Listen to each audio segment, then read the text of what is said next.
I'm an ex-Air Force veteran. I'm part of Iraq Veterans Against the War here in the SF Bay. So we come to you this Veterans Day to stand with you all and stand with veterans and service members who are fighting for freedom and justice. First, our deepest condolences to the family of the U.S. military veteran who killed himself at the occupation encampment in Vermont yesterday. Our thoughts are with you. Let it be known that the U.S. military, the veterans with military, sorry, one second. Let it be known that U.S. military veteran suicides are an epidemic in this country. An average of 30 veterans attempt suicide every day, with an average of 18 succeeding. Military personnel who are not released from service, who have post-traumatic stress, traumatic brain injury, military sexual trauma, and many other severe mental, physical, and emotional problems are often redeployed several times without receiving the proper treatment.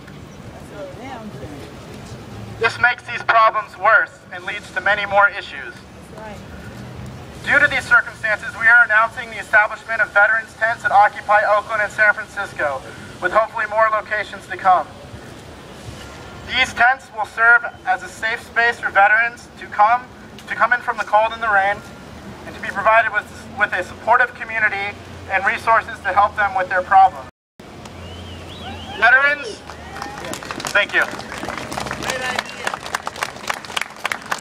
Veterans don't need any more parades, they don't need any more ceremonies or memorials. They need actual support and help. And we want to ask everyone to join us in trying to provide that for them. So I wanted to take a minute to explain my experience. Okay, I'll try to be as loud as I can. Kiss the mic. So, after the general strike last Wednesday, me and some other veterans were in the area. We were down that street there. There was a building that was taken over that was, it used to be it was a traveler's aid building, and it used to provide services to homeless people. And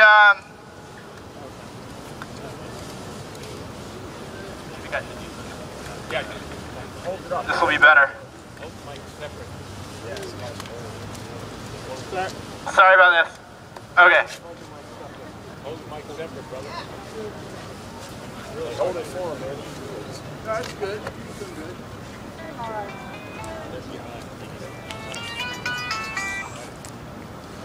So, yeah, some other veterans and I were down the street, and we were. I just wanted to take this opportunity to dispel some myths and misconceptions about that night. There was a lot of people arrested that night, me and 3 other veterans included. It was after they had cleared the street and we were back in the plaza. It looked like the police were maneuvering to evict the camp again. So a bunch of us were standing in the way, trying to keep the camp from being evicted again.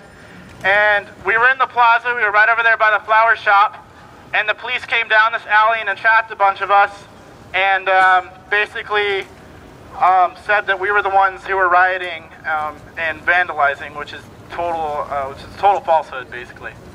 So I just wanted to take a moment to dispel that. And so we all got arrested and went to jail. And when I was in jail, there was a veteran in there. His name is Kayvon Sabegi. He's an ex-Army Ranger. He deployed to Iraq twice, to Afghanistan once.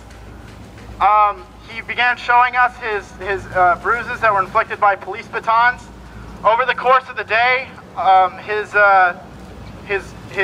wounds got worse, and he started having internal bleeding. By the time I was released, I looked into his cell, and I could see him laying on the floor, not moving. So, you know, basically the police did not give him help for a very long time after he requested and needed it. And this is very unacceptable. There's also another veteran who's not here, who was arrested, and he's an ex-Army flight nurse, and he was trying to help another protester who was injured in jail. He was then put in an additional set of handcuffs At that point, the handcuffs were so tight that his hands turned blue and numb, and he was left in those handcuffs for the rest of the day. So we're very upset that veterans would be treated this way, and that's why we're here today. Yeah. Welcome home.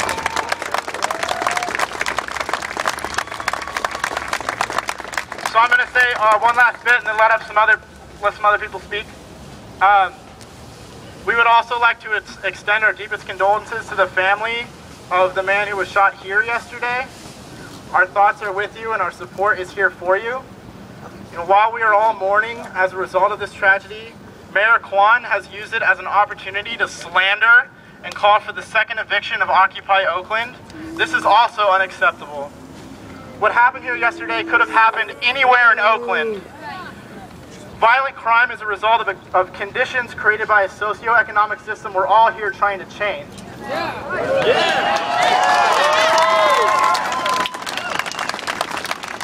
And for the mayor to take advantage of this tragedy and assert her power and threaten this community with more police violence is a disgrace. Yeah. Make no mistake, the occupations are here to stay. The fact is that these camps have provided many things for the community that the city has not. Food, shelter, clothing, supplies, and above all, supportive communities.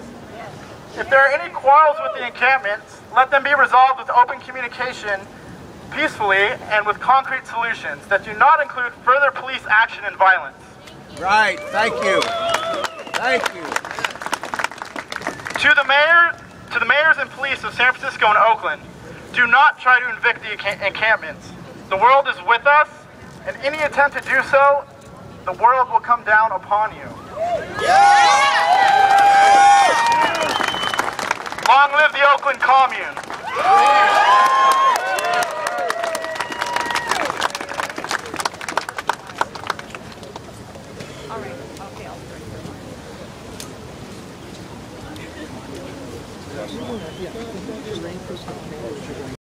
Hello, testing. Testing. Right. Hello, testing. Mic check. You got it backwards. Turn it around. Turn it around. Mic check. Now listen to me.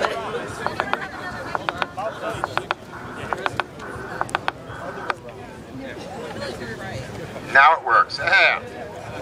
Testing. My name is Mike Wong. I'm Vice President of the San Francisco chapter of Veterans for Peace. Can you spell your name so we can spell your name? Mike, M-I-K-E, Wong, W-O-N-G.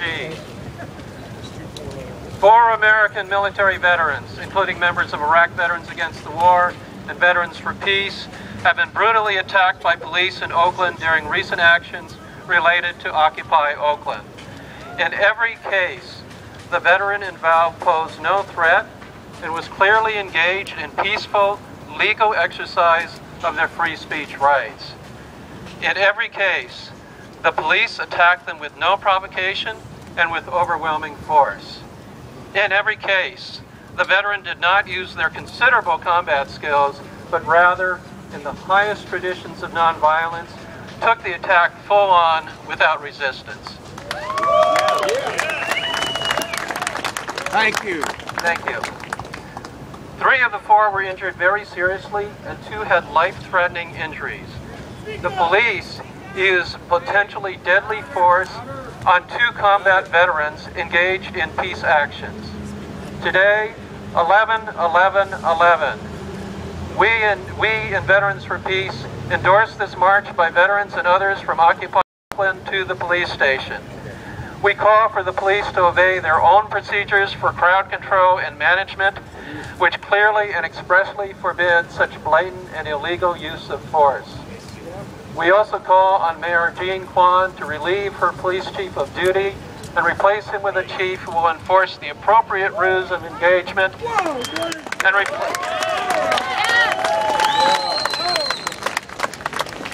control his forces and stop these illegal and unjustified abuses. And we call on all people,